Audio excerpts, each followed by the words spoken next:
Dans cette séquence, nous allons voir comment résoudre un système trigonométrique.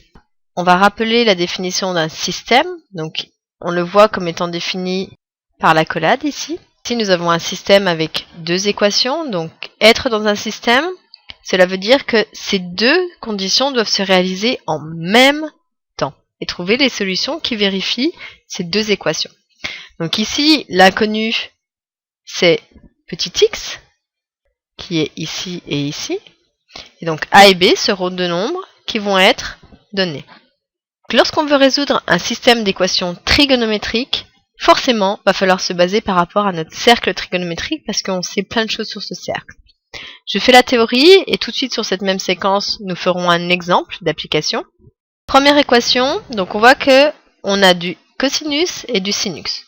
Donc tout de suite on rappelle, les cosinus sont sur l'axe des abscisses, ici. Projection sur l'axe des abscisses, nous aurons le cos. Et projection sur l'axe des ordonnées, nous aurons le sin.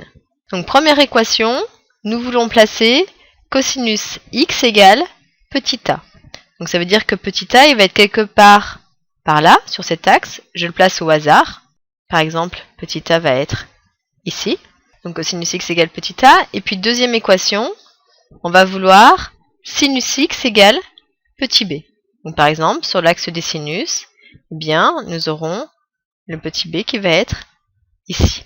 Si on veut avoir l'équation cosinus x égale a, on avait vu que on devait faire une projection verticale pour trouver les intersections avec le cercle. Donc par exemple, ici et ici, nous aurions deux éléments d'intersection, plus on avait vu tous leurs copains qui étaient plus de capi. Donc on verra comment l'énoncé va limiter en fait le nombre de solutions. Et puis pour avoir sinus x égale petit p, c'était la projection horizontale pour atteindre les éléments sur le cercle. Donc ici nous avons également deux moments où en fait si sinus x égale petit b, nous aurons deux valeurs principales sur le cercle plus tous leurs copains plus de capi. Sauf que maintenant, nous sommes dans une configuration d'un système, c'est-à-dire qu'on veut que ces deux équations se réalisent en même temps. Donc au niveau du dessin, si on veut que cette configuration se réalise en même temps, donc cosinus et sinus, eh bien nous allons avoir juste cet élément qui va être ici, qui va être solution.